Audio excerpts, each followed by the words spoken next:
is there a thing where if you are bowled a certain way, do you swing a certain way? Point, if you are really now still worried about your swing in the ball, what the are you doing then? I visualized and I saw the night before that I'm going to win. Okay, so we're very excited to have Heinrich Bruiners back. Recently, we reposted your clip of your 1-and-hole challenge we did at Copper Leaf. Hole in one challenge.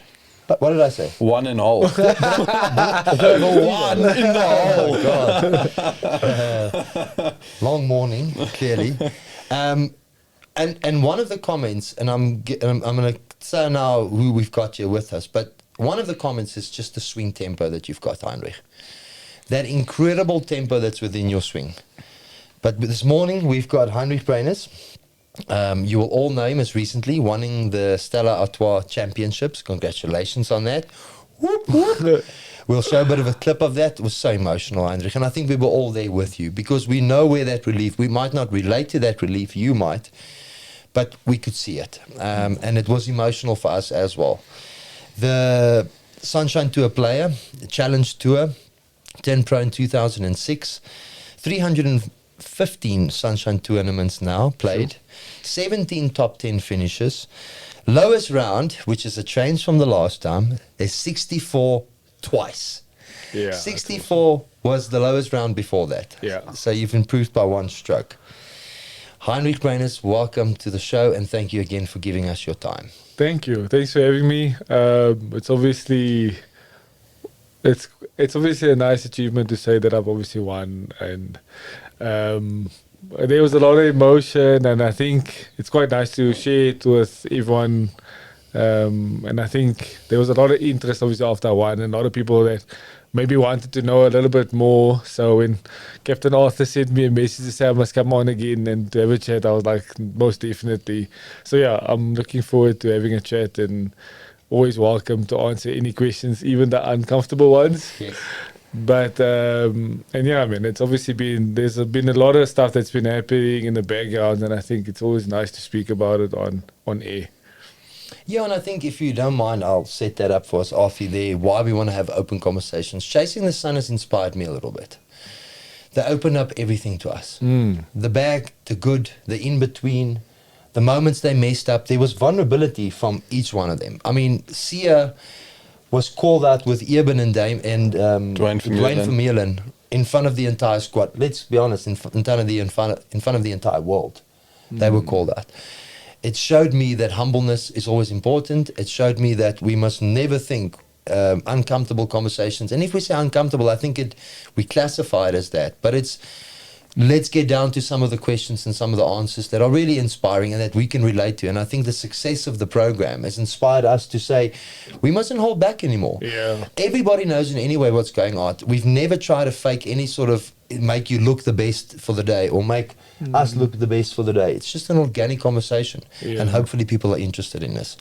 The other part is we've learned a little bit in the show. What makes people interested to listen to it? The other part of it is, Heinrich, is that the moment people interact with you, when they watch you on the tour and the coverage that's so much better, it's a different watch. Yeah. When there's some relatability and somebody has gone, oh my word, that Heinrich, his story, what he just explained it, how he answered it, that's something that grows viewership for all of you, and that's good. And that's what we've tried to do from the day we were here.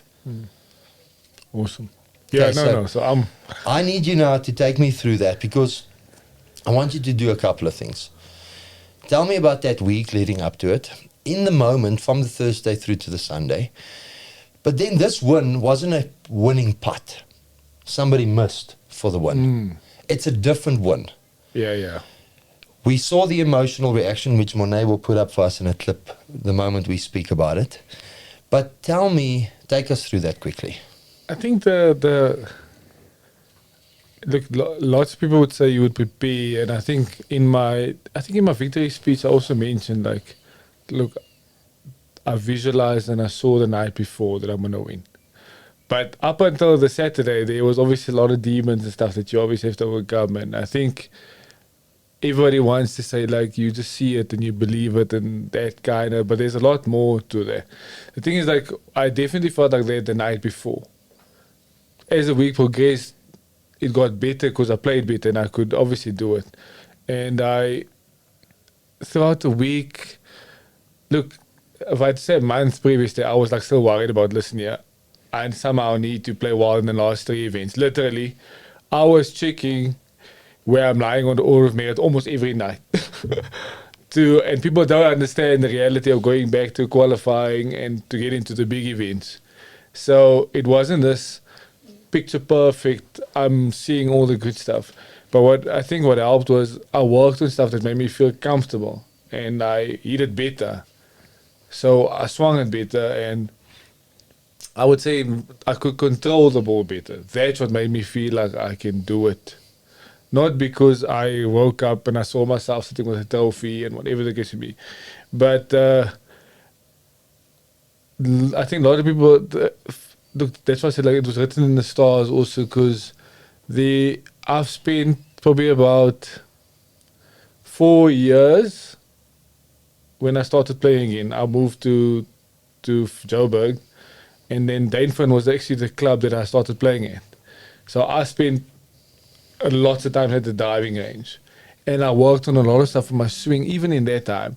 Well, it's probably completely wrong, but I worked on stuff and I spent a lot of time putting there. So I was very familiar with the greens. So I've made lots of putts that week that was just, I had knowledge of the golf course. And I knew where I could miss it, and I knew I had a better chance of it, of playing well. So I had, from a course management point of view, I knew, I think I played with Adriel, I played with him in the Pates, and I said to him, if the one thing that I know this week is I am going to be the best around the greens, because I've just chipped and putted there so much. And so I think that was to my advantage. But I've obviously worked on a lot of stuff for my swing, and I've been back and forth and working on different stuff too. And also like physically I had to change stuff in my swing because I wasn't strong enough. But that's like a normal occurrence. It's like I think lots of people would want to put it to one swing thought. There's no such thing. I think that's like the biggest load of bull. A swing thought only works for 1 week and then you're back to square one. But I think what was nice is I had a chat with Garth Molnar, and I worked with him 2 or 3 weeks prior to the tournament, and I said to him, listen, I just want to do a assessment of where I'm at, what I need to do just to get my body physically moving a little bit better. And then I think the big question I asked him was like, do you believe in biomechanics? Is there a thing where if you are bowled a certain way, do you swing a certain way? And then he said to me, 100%. And then I said, okay, let's roll with it. And then I said, okay, now at least I know there's certain swing characteristics about swing that I know that I swing. And I'm going to now, I don't care if it doesn't look right though, but I know this is what I need to do for my swing.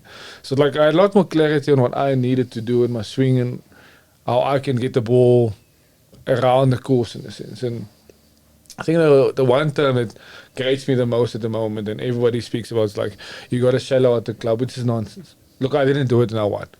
And I just find like with the discussion on you got to be shallow and you got to hit up on it, and you can build equipment, Arthur would know. You can build equipment that'll match the way you swing. And I think that's just everybody wants to be put in this bracket of this is what's right. And it's like, I love that video of Bryson DeChambeau. He posted something now about like, you can't manually or consciously try and get the club moving this way. It's not something that you do. So I think that to me, there was lots of stuff leading up in the background that got me saying like, listen, I swing this way. This is what I do. And it made me feel comfortable. And that was probably how my week started, like knowing that, look, okay, I have a nice warm-up routine. My body was moving a lot better. I was eating it better. And then also like the equipment thing. And I obviously changed balls. I still use the same equipment, but like the ball made a massive difference in shot dispersion and the way it reacted in the air, and I felt comfortable with it. And the crazy thing is like the week before, I'm not even joking, 15 snap hooks at Johnson Workwear. And I was the only person, and I think that's why I was like a lot more emotional. I was like the only person that changing the ball, I knew it was the right thing to do. And I think in that time, everyone thought like I'm crazy. Because like nobody would want to do such a massive change before In season. and with such a big event also. Yeah. And I just said like, even though I had like 15 snap hooks, I was like, I knew this is the best thing. I knew it's gonna be better because when I hit it right and I strike it fine, I just wasn't aware of like the spin ratio and what I was doing. And I spoke to Arthur, like even like with a club fitting point of view, and so there's so many like different stuff that I looked into and that helped me.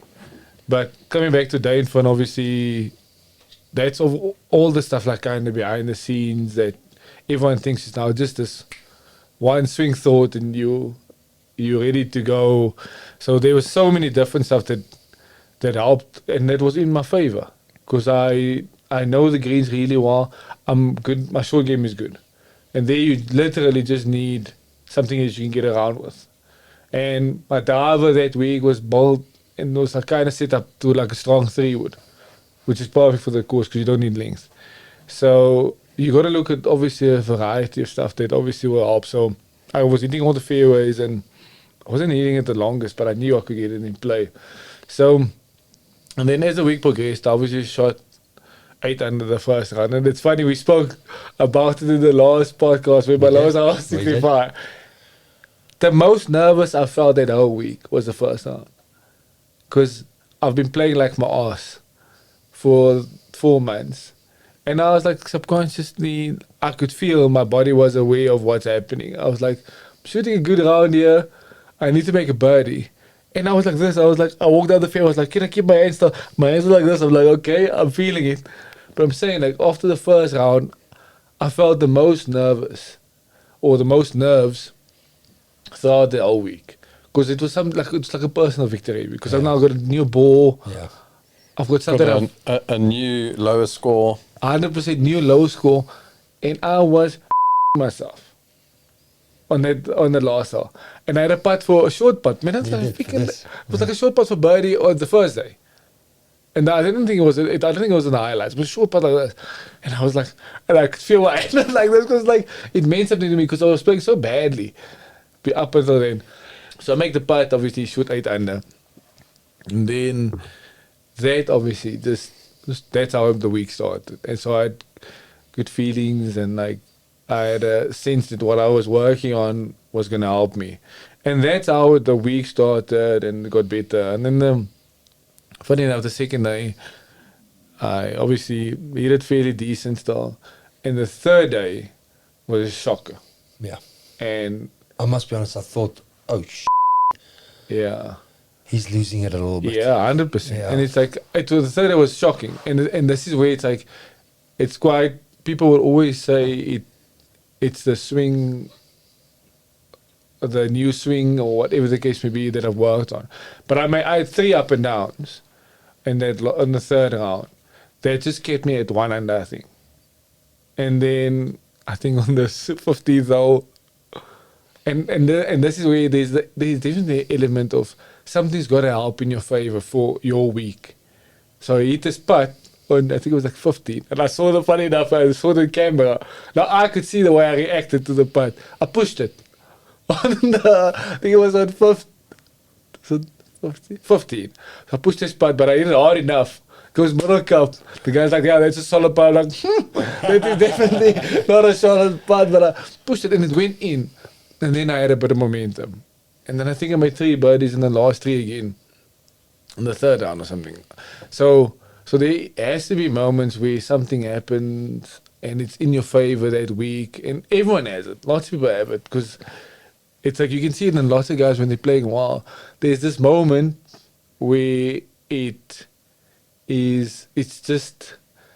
meant for you. But funny enough, it's like you obviously have the opportunity to take it, and then obviously it can go against if you don't take that opportunity. So, and then I think obviously also that I worked and I felt a bit more comfortable, but like the break that I got where I think I got to the 10th hole.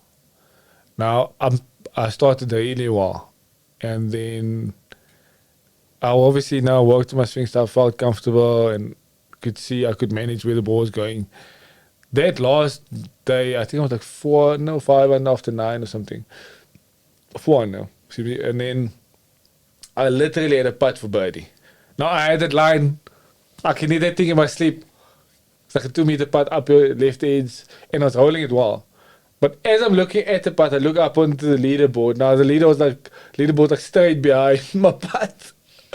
Then I look at this thing, and then it's now the last time. Now I'm myself, because then I realize, look, I'm leading actually.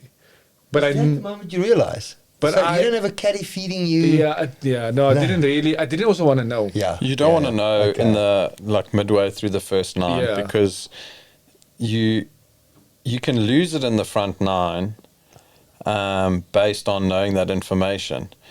But it's very crucial to know in the last couple of holes to see what you need to do. The game do I plan. put a foot on the gas? Do I just need to go home into the clubhouse at level par, and you can manage the game, but you don't really want to know in the first 9, my personal opinion. Yeah. But isn't that a vulnerability in your own mind? I Yeah, think well, was- it's a mind game to you with playing with yourself, right? I think the one thing that was difficult about that course is like, if you know you're leading, the guys are gonna make birdies. So now you're gonna you want to do more. Where it's like you just gotta play like the way whatever you're doing is working, obviously. But it's like when I got to that, now I looked at the score. I'm leading by 1. Now I know me shooting level par is not gonna be enough here, because I was leading by 1, Making that birdie would be leading by 2 100%. with 9 holes to play. Now freaking hit the putt leave it like a foot short, and this is, I think, that was it like the turning point. Then I make a bogey, actually hit a bad tee shot and then hit it left, and then I could see like, look, I'm a bit rattled now. And then I made a good par on 11, and then 12 I literally hit the worst tee shot of the whole week. Blocked this thing 40 meters to the right. Now it hits a tree on the perfect angle. Jock's playing with me. Goes all the way back in the fairway, like 35 Meters. back. So I've got, normally I have like 10 to 20 in on that par 5. I had like 217 to the green star. Now, so my girlfriend's there, and I'm waiting for the green. I was like, I just need to speak to someone now. Because my You're head going is now, crazy, yeah. it's not here at the moment. And so I went to had a chat to her, and I just said, like, look, I've obviously came so far now. It's obviously whatever happens now is dependent on these last few hours. And I just said to myself, listen here. And I think that was on the lots of the guys sent me a message, and they said obviously they saw my reaction after I ate it. But I hit a straight with it, and I was like, come on, after I ate it. And I'm like, pull yourself together, whatever. Because I've done all the work up until now. Yeah. I Don't lose it can't, now. I can't lose it now. I'm so close to it. And then he had a great shot there. It's probably the best shot of the week. 3 wood. I make a 2-putt birdie. And then I still felt like it was okay, but still not comfortable. And then I think we got to 15, and as I'm walking up now, and in that moment, what was really nice, my girlfriend, Taylor, I have to mention her because she really helped a lot that week, is she said to me, you know what, you've played so well this week. It really doesn't matter where you end up. And I think that to me, as much as I didn't want to show it, I wanted to act like I'm the man, I can handle this, what you say. But like on the inside, I was like, yeah, there's something in my throat. Or like, I'm emotional, yeah, there's but a gogga aan de there's a throat. gogga. Yes, that komt hier. Yeah, as a knop in my keel. But, and then, funny enough, like after that, I said to myself, this is the last 3 holes. If this is the last 3 holes I'm playing for the rest of my life, Yeah. I'm going to go out guns and blazing. Yeah. And I'm hitting the spot where I want. I'm going to hit it with the most conviction I can. An intent. 100%. And I think like Roger Vesters, I haven't spoken to him in like years. And this is why I said like there's so many things where people take for granted. Like it's every discussion that you have with everyone Yeah. that At some stage. that you need in that moment. And like the first thing that came, I haven't spoken to Roger in 7 years. But what came up there is like a winner needs conviction. And that's like the one thing that came to me. It's like I said, like, I'm gonna go down here act like I know what I'm doing, even though I don't feel like I know. So, R1 and circle. what for this? Finesse. What's that? What did you just No, mention? in FIFA, when you're shooting for goal, you've got the R1 and circle. It's like a little finesse shot, and we always joke about it. Okay. And then Is he not a FIFA man? yeah. But then I went there and I gave him my all in the last 3 hours, and I said like, if I don't win, it's also fine. Yeah. And I think it's probably the hardest thing, I think, as a professional golfer, when you're playing with guys that you do care about, and some guys that don't really care about you, Yeah. unfortunately. Yeah. There's lots of guys there Reality of life. there's guys who don't really care. Yeah. But that's also fine. Yeah. Because you need people like that in your life also to drive you and motivate you. Yeah. But like I literally, and I took it in a sense where it's like, I can't really relax now and whatever. And like, with the question now was like, I had to finish with the best score possible To give yourself. to give myself the best chance. And I also felt like that was, after I made the putt on the last hole, I was chasing, which helped a lot, where I felt like I needed to do something. And it's very hard to, when you're playing the last few hours, and it's like so frustrating when you see people say like somebody messed it up on the last hole and stuff. It's like it's like in rugby. Yeah. If the team's leading, everyone says like, you just try and score another try. Yeah. It's like, it's so stupid because like the reality of it, you are leading. Yeah. Just don't lose it. Yeah, everyone's like, you must go try and score another try. It's not that easy. It's like just in sports, if you're coming and if you're attacking, it's a lot easier to be in that kind of mindset. Yeah. So that stuff also makes, when you're leading a tournament, the actual reality of it is you can mess it up. Yeah. If you, It's yours to lose. 100%. Bryson on Sunday. Let's be honest. It's So- yours to lose. So like the thing is like that's also, and I've had like not a lot of people know, like Richie Ramsey, he plays on the European tour, and I've chatted to him a few times, and he was also one of the guys that helped me up until this week, or up until Stella, and this is even crazier. Like I played with him at the Johnson Workway in the tournament, so he could see what I was doing wrong. And I could see this guy's obviously watching what I'm doing, and he's like, "What is this guy doing?" And but like afterwards, I phoned him. I took a week off, and we had a chat. He's like, "I think this is what you need to do with the ball stuff," and he gave me some pointers and stuff that he felt like which is massive because that's actually some of the stuff that what he mentioned. Like even like the super thing that he mentioned was, it's like you swing it fast enough, you long enough. He's like, you don't have to chase distance. It's like a stupid, simple thing, but it's like you're a lot better off hitting the fairway than trying to hit it down, bomb it down there. Yeah. And it sounds stupid, but now even people would think now it's a simple thing to think of, but it helped me even in the last tournament at what was it now in the Popo. It also helped massively. That it's like I don't have to hit it. This guy can hit it 200 and he can hit it 300. I'm quite happy with 290. But that only switch can be ego. Can it be anything else? I mean, there's tactics to it. I understand it. But I also agree with you. When you get to a certain point in distance, how much more distance will make the course so much easier. So isn't it just amazing that with your experience in golf, that your ego still comes in? Yeah. But am I A lot of people. I don't want to lower it to nothing, but isn't that just ego? Or what's the reason you wanted to move on distance? Sorry, Arthur. I think a lot of people struggle to work on their own processes for themselves.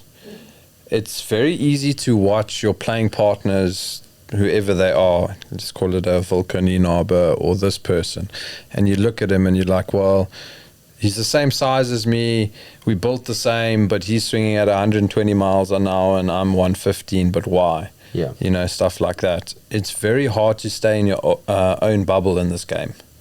100%. Your eyes wander and your brain wanders. It's a fair observation. Do you know what I'm saying? It's a fair observation. And it's also a thing of trying to get better and improve. Yeah. I mean, Dylan Fratelli went through it where he was all worried about club head speed and distance.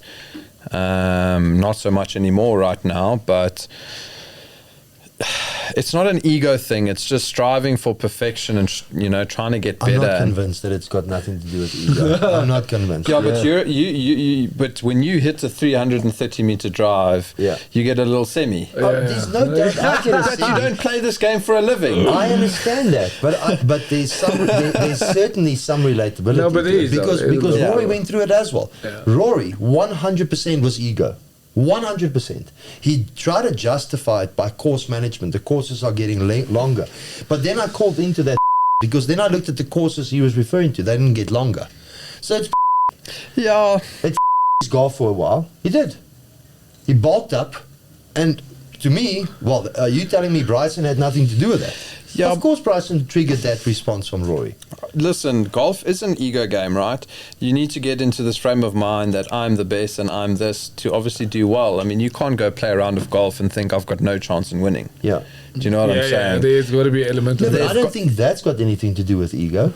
That's confidence, self-worth. Correct, but you can look at it from different aspects. If I hit it 20 meters further, course is a bit easier because now I'm not hitting a 7-iron, I'm hitting a 9-iron. I'm about to call you out because when you do your club fitting videos on Dark Speed was Cobra, you mentioned before the time, like you were like, okay, I know the guys are going to chirp me about my club head speed. Where I'm looking at it, I'm going, well, you're hitting the ball very straight. Yeah. Okay? Beautiful control. You do it 10 out of 10 times. Why? Who gives Here's the thing, I've got this podcast is not about me, by the way. But I used to be at a certain number club head speed, like a 115 person, and I have to take pre-workouts to get it to 110. Yeah, but I'm not sure.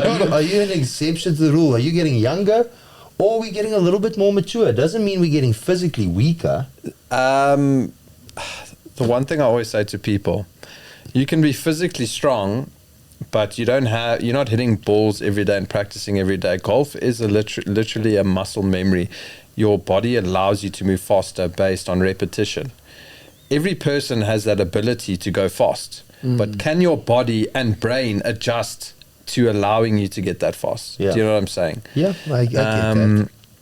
So I've just lost wherever we were going. But I agree with you in sentiment, and I think that's why amateurs get frustrated with it, because out of 18 drives, we're going to maybe hit 2 or 3 really. But it's also lacquer to hit a drive like 110%. Look, I know. There's no doubt. There's definitely, look, as much as people don't want to say it, is I played with Derek a lot, Derek Peterson. Yes. Derek's a big boy. Yeah.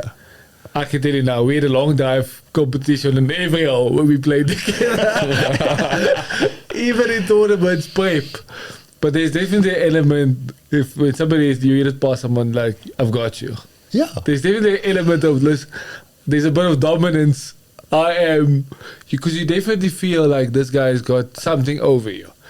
And whatever sense it may be, whatever you may call it, it does feel good. Yes. And when you clap it past someone. And I did a lot of training to swing it faster, but it's like, I think it's also valid because you got to be able to control it, which is the big thing. Yeah. It's a switch. And that is where distance definitely makes a difference.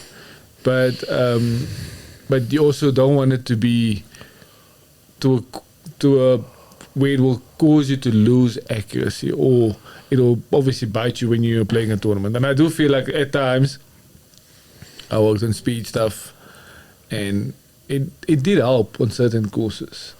But yeah, coming back to obviously like what the winning thing was, just I think we spoke about so much stuff now. It was just there was a lot of factors that brought it together. That all put it together. And I think, and like Arthur now said, it's like people want to put it to one thing and a swing thought for the week.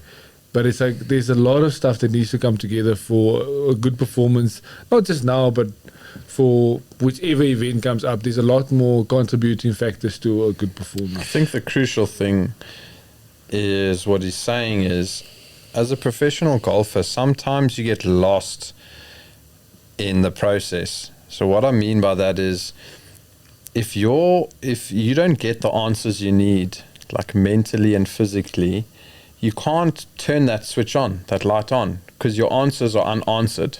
Do you know what I'm saying? 100%. So you got a bit of answers from this person, 100%, and there, and from a swing perspective, from a mentor perspective, from a trainer perspective, to answer the questions you needed to allow you to do what you needed to do. 100%. If you don't go through that cycle or process, you'll get to the golf course, and because those answers are unanswered, you'll get lost with yourself. 100%. Do you know what I'm saying? It's such a brutal game because you're fighting against yourself The whole time. the whole time. Yeah. And if, like Heinrich, for example, and he's a friend and I know this, and sometimes he searches for things that are not there, but if he doesn't search for those things and get the answers, he can't accept and move on. Makes sense. Makes Am I all right? sense, yeah. It's just... Am I right? No, you're right. Light bulb I agree move. with you.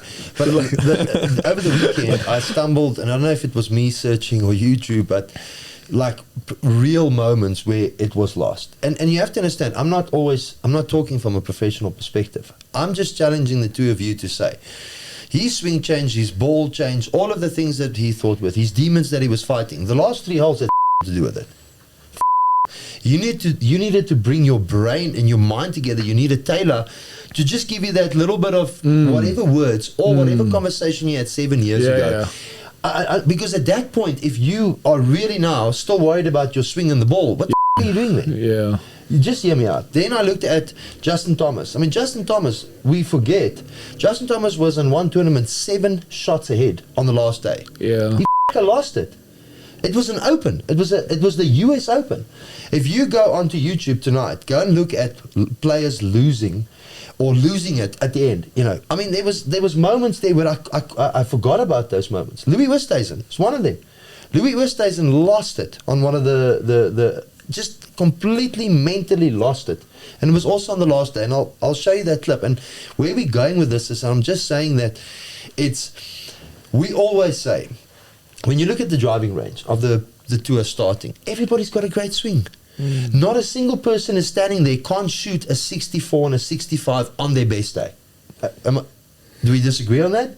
No, They definitely. all have the ability. Yeah. But it's the one that's going to mentally and physically bring it together for that Yeah. weekend, and not on the one day. Because we see it also now, even with the Springbok guys. You know what I mean? The Oaks do a Saturday, they're fucking mentally broken. Then they have to play again. It's mentally. And every one of them, can you run 2 kilometers? Yes, everyone can. Can you take 17 scrums and be dominant? Yes, you can. But can you mentally dig so deep in the end where you hit that black, what do you call it in running? You call it the black wall, I think. Where it's like, I just don't know how to run anymore. And then the Comrades, it just happened now. When the two oceans happened now, the 2 oceans. They all have that ability. But then it's a mental block that just comes in. And the thing is, and I'm not trying to be from a professional aspect. Sounds like here. Coach Carter right now. Maybe.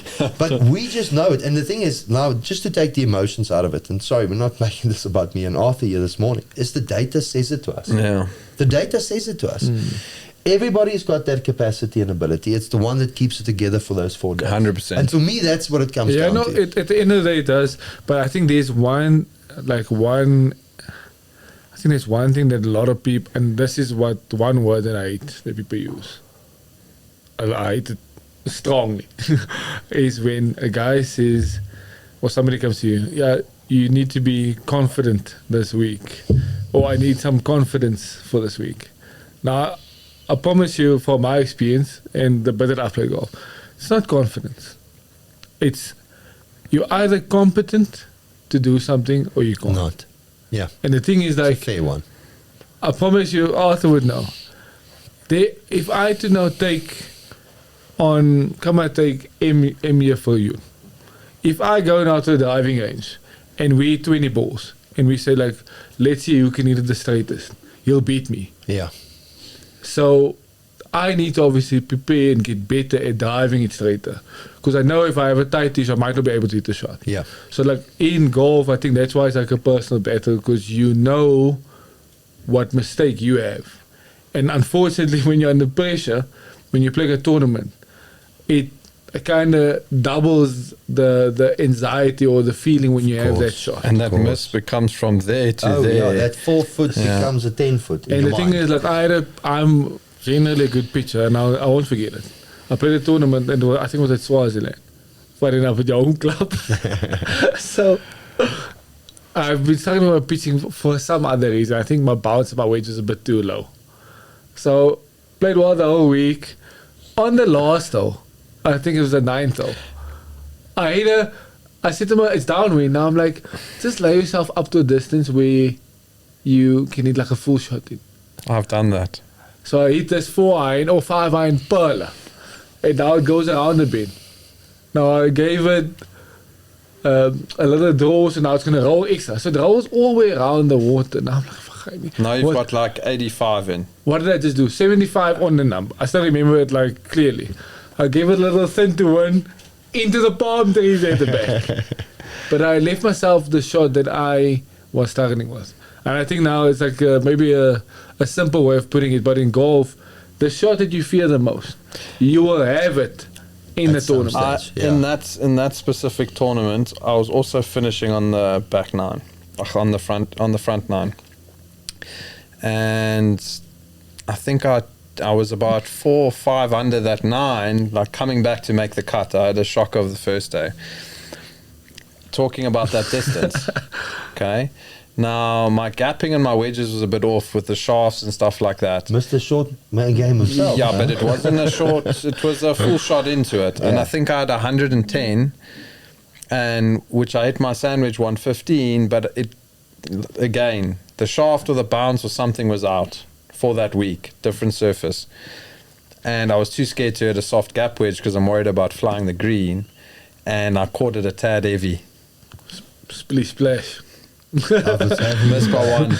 But I'm saying, it had to have happened, and I was cruising momentum. I wasn't like panicking about water. I was I don't have the shot in the bag to pull off. Now, do I go for the softer one, go long with my adrenaline was pumping, or do I ride the adrenaline and just hit a good swing and it will get there, but that 10% of hitting it a little heavy is there because it's on a little upslope, and it happens. It catches you. That's why like the competency, being able to do something is like, and it's like if you ask anyone that is a professional athlete or whatever, and you can, and I always tell the guys, if you look at a simple way, maybe now if you look at rugby, somebody kicking at the poles now, Money in the Book, World Cup, I think is no better. Yeah. So you can see there's obviously like, look, I don't even know anything about technical stuff in rugby, but you obviously can see the way he comes into the ball is more from an angle. So I don't even know, obviously, but I know it's like if I have to kick the ball, I'll be more on this side because I want to see and where the ball looked a bit skew. Yeah, but I'm saying like in putting, you don't really want to go too far away from it. But anyways, I'm not a kicking coach, so I don't really know anything about rugby.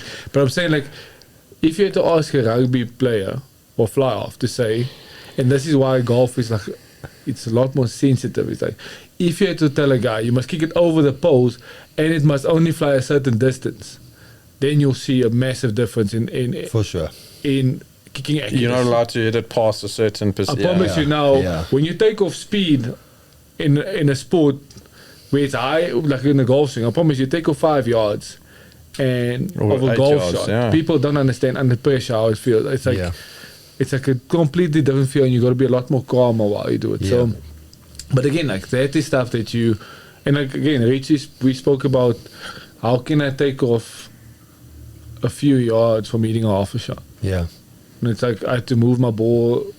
I had to do different stuff for me. Yeah, I had to move the ball forward and hit it higher. I think that it's definitely what separates the professional level, because what I realized when we talk rugby and golf, you guys, firstly, the shots they show us, like even somebody like you, which got some nice coverage on Stella, you just make it look easy, you know. But the pressure, the decisions, the whole thing, everything that's in your mind, it's a lot going on.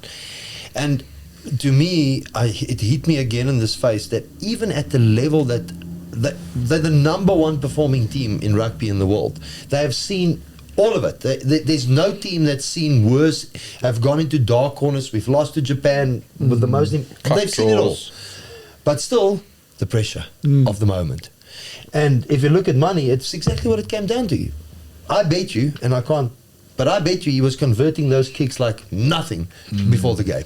I bet you with all my... No way they gave him the ball to kick if he can't kick over the Even in the box. last year, his stats was very good. It was very good. He was URC top point scorer. But then Jacques came in there and he said, listen, if you haven't been to a quarterfinal, you don't understand it. If you've never led a tournament with nine holes to play. But this is exactly what I'm saying. And that's why you guys are professional. Because I like the way you compacted it by saying, I go back to my ability, my competency to execute 100%. this. And that's the structure that you have. It's only your mind that's with you. But you go back to, I can pull this off. And it's the same thing for Arthur. And I'm not challenging any of this. I'm just saying that Swaziland that you hit over.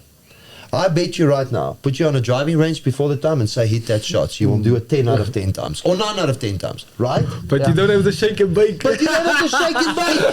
You don't have to shake and bake. And that's why I love the amateur golf, and that's the world that I live in, where I love the fact that the Oaks are putting competitions and some pressure on the boys, because it is when you can talk an Oak out, and who knows the best at that? Scott Brits. But the one thing, look, That thing can talk you out of. I mean, he talked him into a shot I've never seen him take off. He hit me into a push on the copper leaf on the last one. He literally talks to me, he goes, I see your misses are always on the left, huh? I think your misses are on the left. And then he tried to hit it right, and he snaps that thing so bad. That thing in. And there's Skalk laughing in the background. You know. But sorry, Heinrich, I know we've directed no, this that's a little bit, but it's like also, if you look at, funny enough now, look, I watched a lot of the last bit of the rugby, but I think from a mental point of view, if you would say the perfect example of mindset that you need in those moments would be the interview that Andre Pollard gave in the semi-final. So true. Where that was the definition of the way you should see things. Yeah. Because I said, I think I posted like the whole week. I was like, my name is Heinrich Pollard. in the World Cup. In the World Cup. I said, my name is Heinrich Pollard. Because when he said in the semi-final, where he said like, this is the moments that I've prepared for. My whole life. 100%. Yeah. And I remembered that, like, and I was like, yo, that is like the perfect example, because he's trained to obviously be able to do it, and mentally, in that moment, he's embraced it. And that is like, obviously, and it's not easy to do, obviously, but like, his approach when he said that, that's why I was like on the story, I was like, this is a guy, just give him the ball, he's gonna do the job, I don't even care about whatever. But he was obviously, he was competent enough, and he's done it before. Yeah. But also like that interview for me, when he said that, I was like, you won't get anyone would have a better approach by when he said it. And the thing is, like, also like to say it on live TV. Yeah. Now I must know. Yeah. You're gonna have the same responsibility again coming up. Yeah. And he delivered the goods. Yes, the guy's a champion. The whole thing, I mean, I tell you what, the whole World Cup and the whole this whole Springbok squad and sport, it's so untapped. And I think that the Sunshine Tour, you know, because Arthur and I speak about it a lot, the Sunshine Tour, Thomas app, they've done miraculous things. It's not miraculous. I mean, I think I'm being over dramatic. Amazing things. But they've done some amazing things. But I must be honest, I feel the drama is missing a little bit, because there is drama on the Sunshine Tour. They don't bring us in enough into it. We want to see rivalries between players. We want to, you know, I want to be more invested in the winner for the Sunshine Tour. But do you still love golf? Sure, it's funny enough. I wouldn't say like when I started playing golf, I didn't really enjoy that much, to be honest. But I think when I played longer, I could appreciate it a lot more, because I could see there's a lot more factors, and I've personally learned a lot about myself, and because there's so much stuff that's like I think when I'm at home, and I speak to my mom, my dad, and my sister, and them, and my brother, they always say I'm philosophical and whatever the case should be. But it's like there's so much stuff that you can relate to on the golf course that happens in real life. And look, the one thing that I always find like it's weird and funny is that, look, you get guys that are not the best example for sports and stuff, but nothing bad really happens to them. And it's like, even in golf, you can hit a bad shot and you can get a good result. So there's so much stuff that happens on a golf course where you're like, how did that even happen? And you literally at certain stages, and I think that's why a lot of people get addicted to golf, is like, it doesn't matter how hard you try. If something bad is going to happen, it's going to happen. Yeah. And it's like being able to accept the bad that happens. And the crazy thing about it is like, you could have done everything in your preparation, and you could have done everything that you could have in that week. You can still miss the cut by one. And you could have actually hit it exactly the way you wanted. Yeah. There's only two things. You weren't good enough, and it also didn't go in your favor. Yeah. But like and I think that's why like golf is like such a, it taught me a lot. And I think the older I got, the more I appreciated it. Because in the beginning I just thought like, I'm hitting a ball. It's not really, there's not anything to it. And then you can obviously go down the rabbit hole by wanting to understand everything about the swing and that stuff. And that's like, you can, it's such a crazy discussion because everyone's got an idea on what you're supposed to do. Yeah. And again, it's like me and Arthur, we always speak about you got to know what you do. Yeah. And it's like you can repeat something that's wrong and you repeat it over and over, it's going to work. Even if it's the wrong thing, you can still... I think that's Scotty Scheffler has mastered that so well with regards to that. Sticking to know what he knows from that perspective. And also, I think he's one of those golfers, if he wins or not, he doesn't care. Yes, he enjoys winning, 100%. But it's not the everything for him at the end of the day. Do you know what I'm saying? So he gives it, I think. No, I think that's why people fear him. Yeah. They don't fear him for his swing or his shovel. No. That his perspective to the game is unreal. And that's so hard because a lot of other guys who play golf want to win so badly and want to play the Ryder Cup Justin and Thomas, want to do this. What's these big Spieth. They, to me, fall completely in that category. Yeah, they purely chase the... They want to win. Yeah. And there's a lot of benefits with coming for win, but he's in that, maybe it's because he's won so much that it doesn't matter if he misses a cut or wins. I disagree with you. But I think you're missing the big element here. It's faith. 100% faith. Yeah. That's what it's all about. 100% faith. I know the element, what the element is, but what I'm trying to point out is that he is the best at doing that. He's not. So many guys get obsessed in this game that they forget about the other stuff outside perspective. 100%. Your family, your kids, your faith, the normal things around you. You know what I'm saying? Where he's so unbelievable. It's ridiculous. And I would say differently if it wasn't like that from the beginning, because before he was even somebody, he was there. If he won, he won. He pays his bills, He wasn't all of a sudden, now he's got money in the bank account, I can retire, now I'm there. He was there from day one. There was only another person in this, no, I want to say, but there was another person to me that stood out in that same way. Tiger, everybody knows it. He was chasing his own personal goals on the day. Oh, I happened to win the Masters. Oh, I happened to win the Open. And then there's the famous interview where they asked him, and he was like, oh, I just didn't want to make a bogey. Yeah. To me, that is playing a game by yourself within a game. Yeah. So 100%. I'm just here to challenge myself. If the result is at the end, I'm going to win. He's playing. He's also playing against himself. 100%. 120%. And to me, that's what scares me about Scotty Scheffler. I feel we're in for quite a boring phase in golf with him because he's not the most excitable guy. And I mean that I'm a huge fan. But it's only because of the GOAT. The GOAT has set the bar so high that... Big T. Yeah. The GOAT. You understand? Yeah. Like, it's... And the GOAT still make the cut, boys. That's not the GOAT with his one leg, hoppy. He's still taking out all the youngsters. 100%. It's going to still take Scotty Scheffler a couple of years to get to Tiger's level if he carries on the way he's carrying on. Yeah.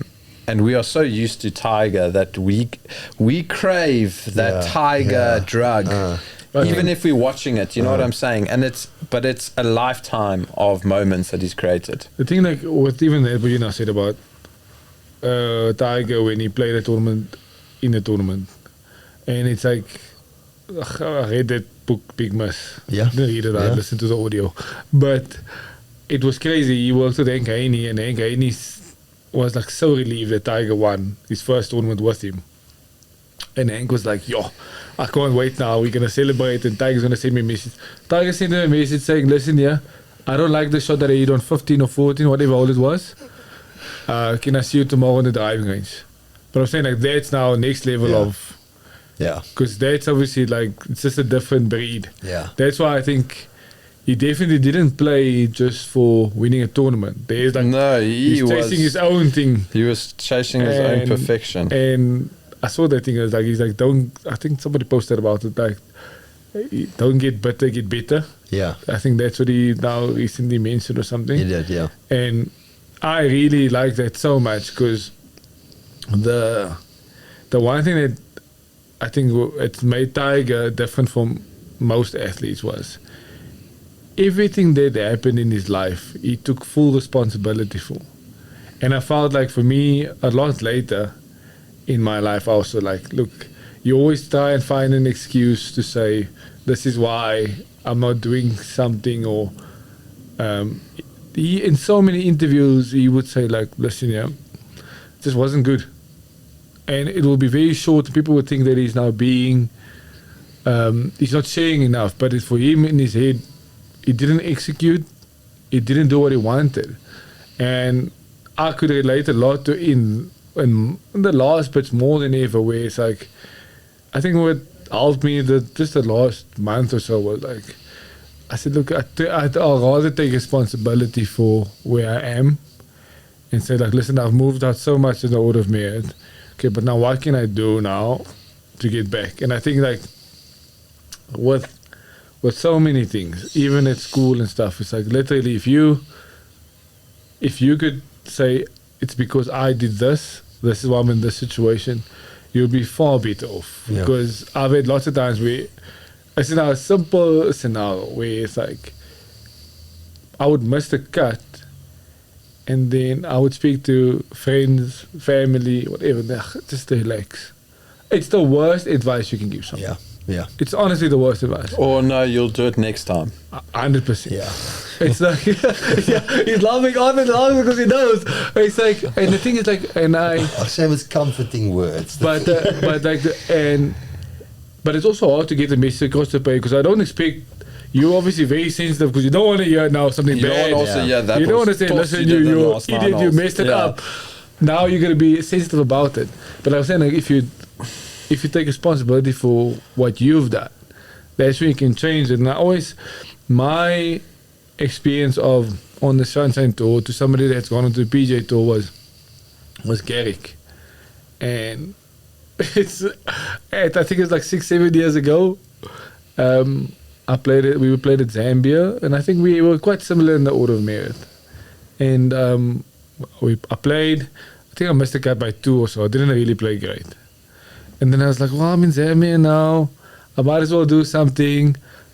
I went out, felt like the morning when I woke up. But I've still got the snapbook in the pocket for next week. So I've still got the problem.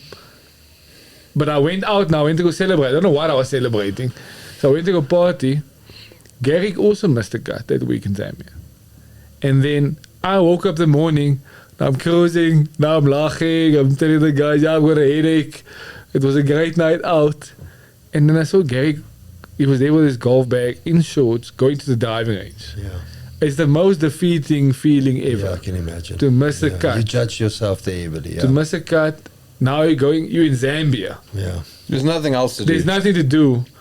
So I took it in my sense, well, I'm going to have a few dops and then I'm going to feel better, I'm going to sleep in.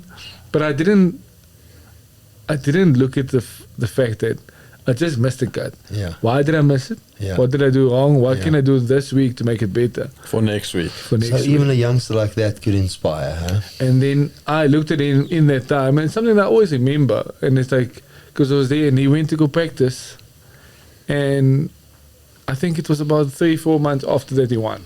And I think like in that time, it was like kind of sit with me, because like very similar I hear what you're saying. Results in the last few tournaments. I could have done the same stuff, but I chose a different route. And that's what I'm saying, like, Drowning your sorrows. 100%. I was running away from the problems that is actually stuff that I need to look at and I need to work on. So, but I think like that to me, what's nice about like the whole Tiger thing is like, he always took ownership for what he wanted to do and where he was going. And even in his interviews, it wasn't 16 wins, it's like 20 wins. It was never just about this one tournament or what I wanted to achieve. So I think just from my experience in the last, especially what helped me this week is like wherever I am and wherever I go from now, I'll take responsibility for where I do end up and what I work on and swing wise, what I take full responsibility for what even the bad results also for the next few events. Yeah. You've been going through a lot of swing changes in the last year or 2 years. The timeline is probably wrong for me, but talk to us about that experience and why you went down that road. Was it the right road that you traveled down? And just give us a detailed explanation of that, because it's a complicated explanation, I know. Do you know what I'm saying? I feel like there was a lot of searching, maybe for some answers and stuff, but talk to us about that. Yeah, I think I saw a guy's fan called Adam, and we worked on the hack motion. So it's a thing that you connect to your wrist and stuff. Yeah. So obviously, Swiss product. It's awesome, mate. Like, but you got to understand it. And the thing is, like, obviously, initially, what I thought I needed to do was obviously change to a different pattern in my swing, and I did it. And I practiced my ass off, and it kind of helped. And then, but I could see my body took strain because I don't move like that. I don't move like that. So that's why, like, I tried that stuff, and I obviously worked on my swing and to do it, and I had a few good results. But I still could feel like, listen, here, this is so against what I generally do. And I had an ankle issue. Then my hip was sore, and then my knee was sore, and it was. Like, and then I had like an issue with my lats. I was like, everything's falling apart. So, and I think like I saw a guy in Cape Town, Eric Klein, and I saw Eric Klein, and I saw him, and we very technical coach. He was the guy that actually introduced me to the biomechanics stuff. Yeah. Swing stuff. So Swing Catalyst, the X3 technology from FlightScope, 100%, and then the biomechanics that he uses. Yeah. So you do all the measurements to see how you should grip the club. We've gone through it. And I've done it with Arthur, actually. And I literally studied all that stuff. And I watched seminars on it. There is so much truth in it. Yeah. That actually the way that your body is built, it's how you swing. Yeah. And if I had to give someone a good lesson, I would actually take someone's measurements now and ask you, look, what do you do? And the one thing that I've learned now, and I'll make it probably cut it short from a swing point of view, it's taken me 20 years to obviously learn it, and people would say it's wrong, which is the craziest thing. Is like, I'm 178, my wingspan is 192, so my arms should move up a little bit higher in the golf swing just to give myself space, which makes sense. So the more I move my arms more flatter, the club stuck 100%. So the club's going to be too far behind me. So I need to create space by actually getting my hands more in front and upper. So connection does not exist for me. And everyone speaks about connection now. Check the guys in the diving range, connection ball, give it the stay connected. But it's like so there's lots of stuff that you work on in your swing. And again, now somebody that works in connection can work on it, but then the arm length has to match what the body can do. Yeah. So there's lots of guys in the swing stuff, man. The crazy thing is, like, if you look at someone like Sergio, it's like, and I said to Eric about it, like, Sergio is one of the few guys that actually do shallow the club. He's of the few people in the world where his forearm is shorter than his humerus. So the thing is, like, with that part, with the club always lag more this way, because he's built like that. So his club will move like that without him doing anything. I measured Gerard the other day, same thing. He gives it a on the inside. He doesn't even try and do it. And now everyone teaches everyone the same thing. It's like, well, Get connection. now I must your remember, hands must be, yeah. this part of my arm is a bit longer. So now the more I go shallower, I'll go 7 or 8 degrees on the inside. Just for the way that I'm built and stuff. So, look, there's a lot of technicalities and stuff, and like you can go in the rabbit hole, and then ball speed is a big thing. And I went on this thing now, I did a few shots the other day, like it was 2 days ago, I went at the pro shop. I ate balls. And I did a test to see, okay, I'm doing what everyone said I'm supposed to do. I'm going to shallow this beast, I'll get it shallow. I think my ball speed for my driver, 168, which is shocking for my speed. Okay, so there's no ball speed on it. Drop the arms up a little bit in the air, more in front of me, 174. 6 miles per hour difference in ball speed. massive. 6 times, it's 18 In the space meters. of a minute. 18 meters. So, again, you just got to be so careful when it comes to swing stuff. And I had to do this massive loop to get to a point where I know, and What's right? 100%. So I know what I need to do a bit better. And if I look at some people, I can say like, you're in trouble. It's not going to get better. But even like the grip stuff is like how many people grip the club wrong. It's like crazy. And Just from that comment, Albert's gonna grab a yeah, tabby and say, "Show me." I promise you, like No, but it makes sense what you're saying Yeah. because but also what's hitting me is technology has driven us to that point because technology wasn't there to capture that data point. Correct. Plus, that's why this in fact actually it's hitting me so that's why club fitting has always served a purpose. We know for a fact that the pros get adjusted. There's nothing standard in 100%. most process back. I want to say 99%. That any club you can just buy off the shelf. So they obviously have the technology access to allow them to identify these weaknesses and make the clubs work around it. And I think that's why I always tell people that when you fitted 15 years ago, 20 years ago, the development of technology where it is today is going to identify points and weaknesses you didn't even know about. The other day, something as simple, my arms are extraordinarily long compared to other people. When I'm, Yeah. And you're not. I But live in this world. but you're not. And he was- You're not super tall. But No, he's I'm got not. Neanderthal arms. You Yeah. two should have been boxers. Yeah. Long stretch. Yeah, I think I'm 187, and then I've got arms that are 185. But my arms are like a droppy, it goes Yeah. past my f***ing knees almost. Yeah, shorter legs. Where he was like, what clubs are you playing with? How can you never considered your arms that's longer? Where I stand to Well, a guy you that's need taller shorter than I am. clubs. Yeah, yeah. Because the arms are close to the ground. Yeah, I'm 100%. then I stand next to a guy that's taller, and my arms go lower than his. Yeah, yeah. So I'm like, people, this is not to fit you to look fancy and beautiful, Stroke your ego. So Stroke your the thing is ego. like also like with that stuff is like also I went to the range. Now there's a guy Terry Rawls and Mike Adams. They're the guys that actually invented this stuff. Now I wish I could have a conversation with those guys because I think the stuff that they speak about is phenomenal. It's like literally next level stuff. So listen to this one thing on Spotify about Terry Rawls and they speak about they've done tests now and I've hit many balls. And I went to go try it just to see how my body reacts and stuff. And like, they've done a study to show like the biggest contributing factor to the way your body moves is your grip. Yeah. I suppose it's a Now central point. and now you get a guy. Now you must remember how hectic this is. You change your grip or you change your body movement, but you got to change your grip also. Then. And the thing is like that's now entry level information. But I promise you now, like the stuff that they've showed and how your body responds to the ground and stuff, according to your grip and like lateral movement and that stuff. There's so many factors, and it's like I can literally, if I stand in the course now, if I check a guy's grip, I'm like, okay, I can see why he's struggling. But not that I'm saying it's an easy fix because you still got to practice. That's one of the hardest fixes to do is grip change. Yeah. 100%. But there's massive.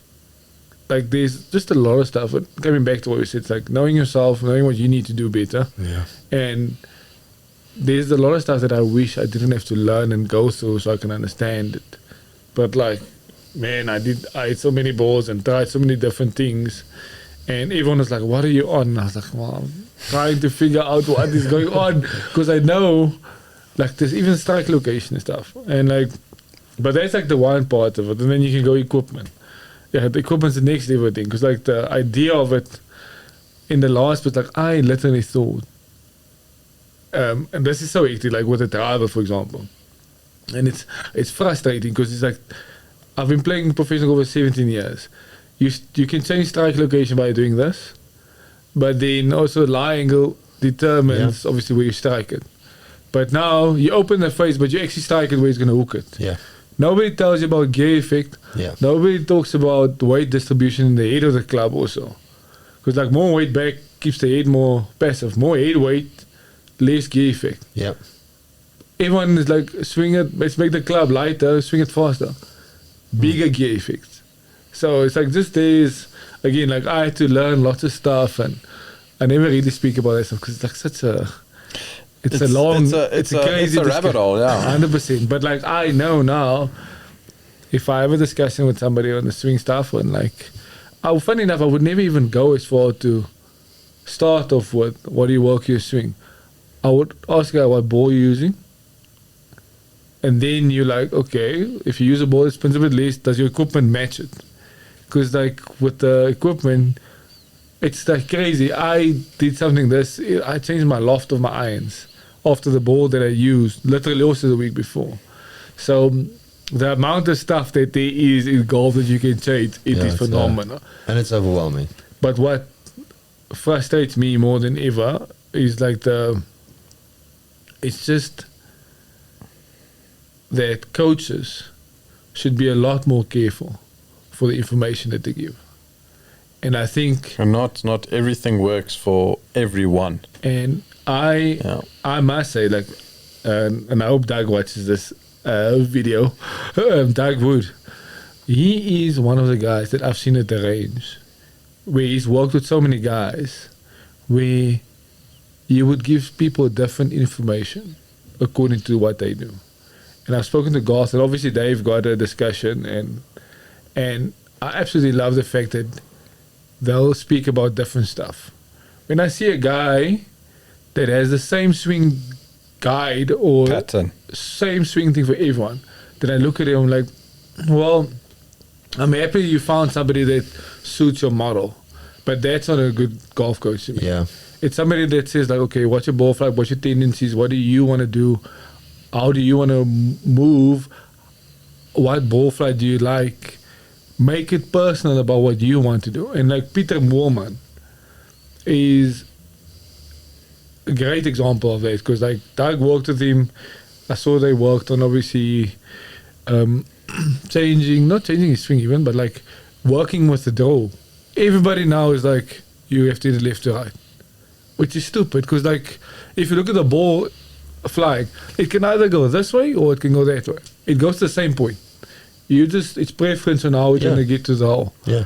And like that's what I like, because like lots of the guys would say, no, the best way to do is hit it left to right. Hit a tiger fade. Yeah. Tiger fade. If I hit a tiger fade where it's a dog to the left, I'm taking out every tree on the left. So just with that kind of stuff, it's like such a crazy thing. But like with Doug, when I saw with the players that he's worked on, it's never been like the same thing over. Yeah. And I've seen lots of guys on the driving range, and I can just check, okay, well, you're part of that. And again, it doesn't mean that I know everything. I'm the furthest person to know everything. It's like I always say, like, I'm a student of golf, and I'm always willing to learn. But like I'm trying to learn more about what I need to do. Yeah. And like when you have a coach and a fitter, mental coach, and a golf coach, they need to make you better as a person. Yeah.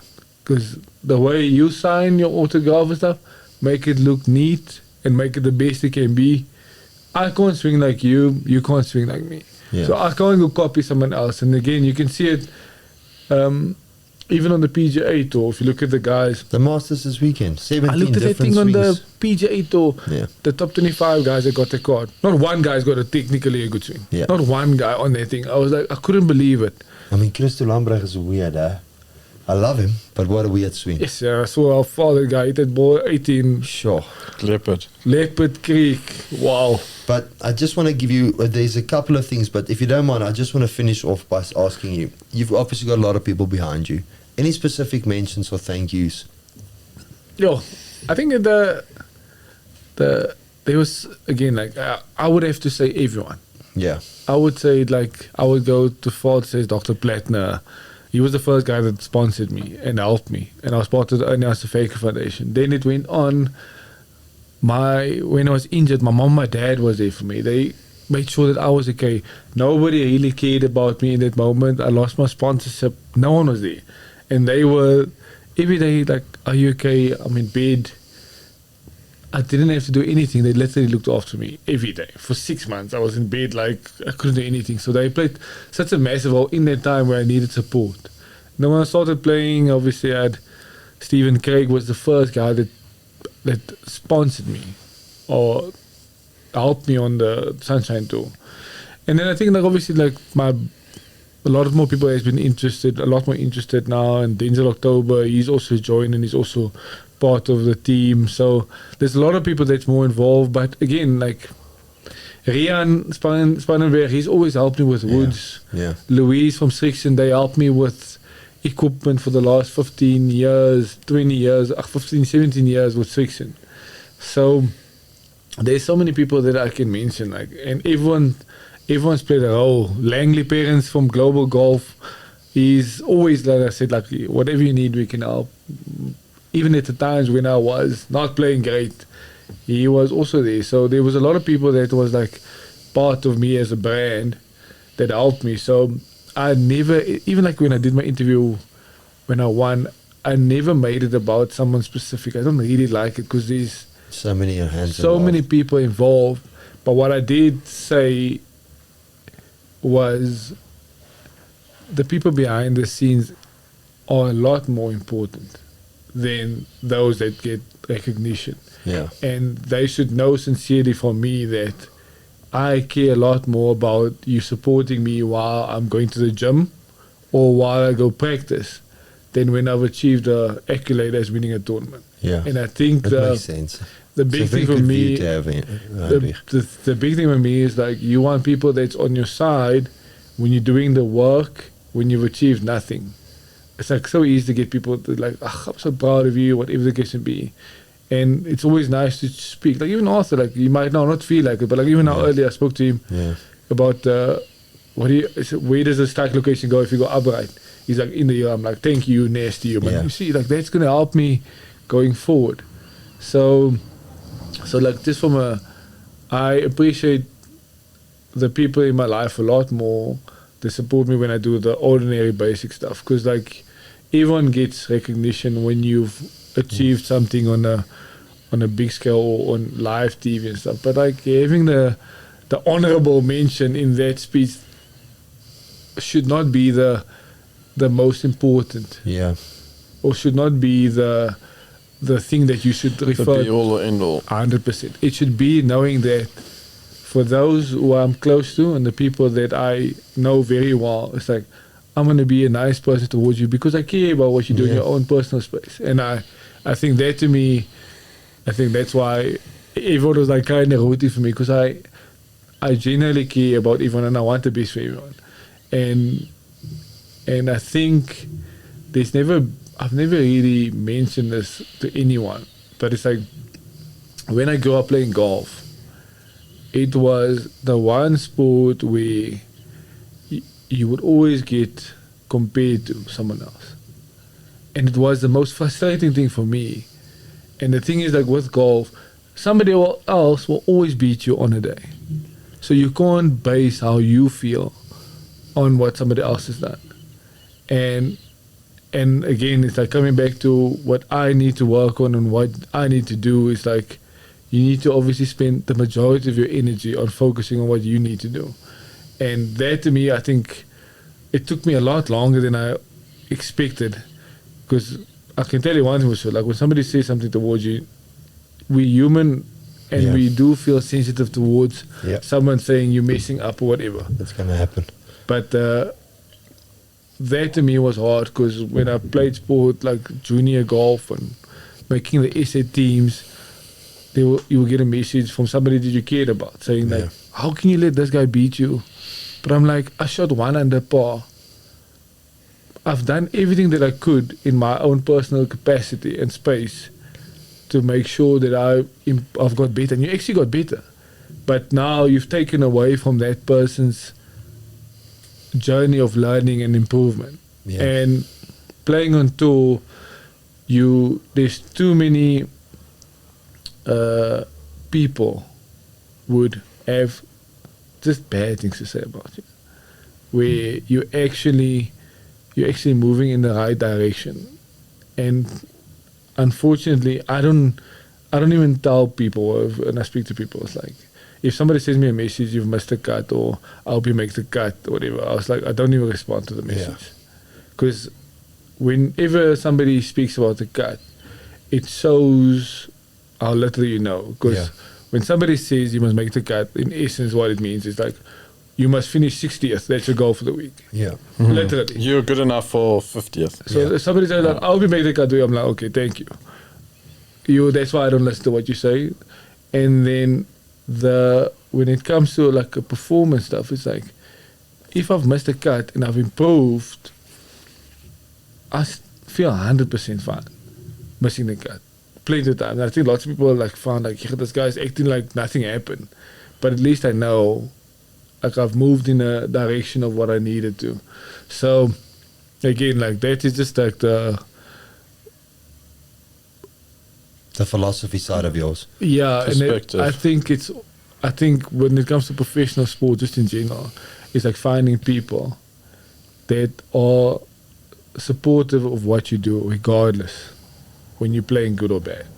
Yeah, I think I will end on that by saying I think the message there was very beautiful, what you said there about the honorable mentions. It's very relatable. I've never thought about it that way, Heinrich, where it's the people that's with you on the range that goes through the healing process, or something gets injured. Those are always there permanently. Somebody like Taylor. And only when the shine comes on the Sunday, does everybody want to make a big scene about it.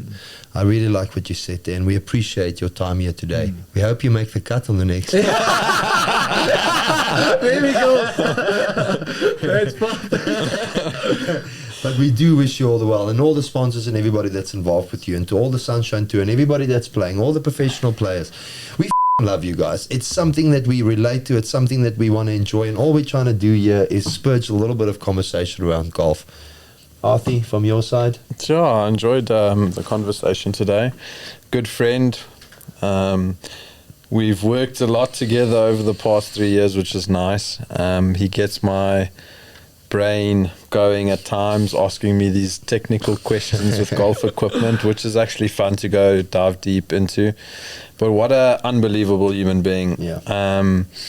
Not just saying that to your face now, but whether he never has anything bad to say about anyone, he's always willing to help, and I just wish the best for him always. So yeah, well done on the win. Thanks a lot. It was very cool to see, and let's get them snowballing. 100%, yeah. Not make the cut more. 100%, yeah.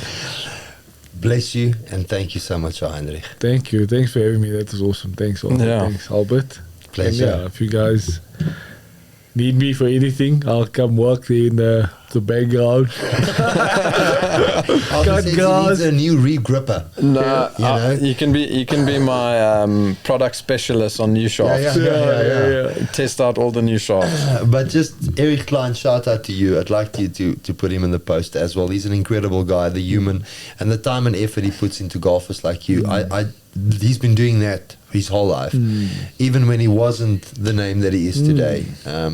So I'm so glad you mentioned him today. I've got a very special place for him. Oh, that's awesome. Yeah, like he's in Stellenbosch, and I think not a lot of people know of him, but like he's very knowledgeable, and he's also like, you can see he's a golf nutter. He's like, but there's a lot going on. But it's also like, it's got a lot of knowledge. But then again, like there's nothing wrong with knowledge. And you obviously just got to put it in perspective. But but thanks for having me. It's always fun. Boys, and hopefully next time, the last time I was at the show, finished second. Yes. So hopefully there's Heinrich, more good coming. I was certainly not going to mention it, but I do think we were your inspiration, because since you've come on the show, things have really started to happen for you. You know, if it wasn't for our hole-in-one clip, who would have known who Heinrich Bruiners is? You know what I mean? But boys, it's always an honor and a pleasure. Thank you so much for today. Thanks, Albert. Thanks, Arthur. Pleasure.